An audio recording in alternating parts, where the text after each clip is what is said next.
En skate de vitesse, la priorité c'est de se protéger. Combinaison en cuir, casque intégral, Tristan Faure s'élance.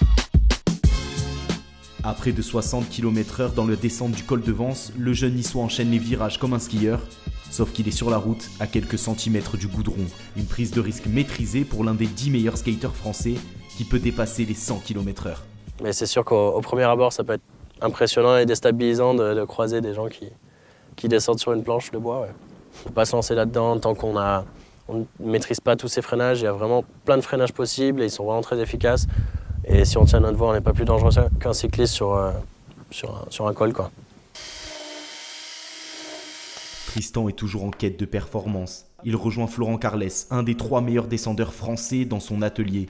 Ensemble, ils recherchent les bons réglages pour aller encore plus vite. On va faire en sorte que les pointes de la vis dépassent. On va avoir beaucoup plus de grip sur le pied arrière.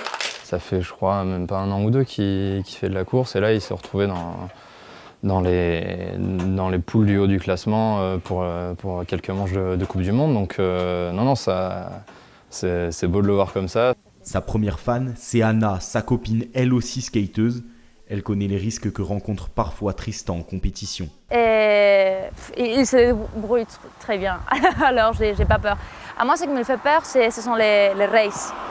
C'est là que tu connais pas les autres gens, tu sais pas comment ils skatent, alors il peut faire des trucs bizarres et il peut te faire tomber. Et là oui, là il me fait un peu plus peur. En juillet dernier, il a fini 38e d'une étape de championnat du monde en République tchèque, sa meilleure performance. Pour autant, le casse-cou garde la tête froide. Son objectif, réussir ses études de marketing sportif. Le skate, ça restera pour le plaisir.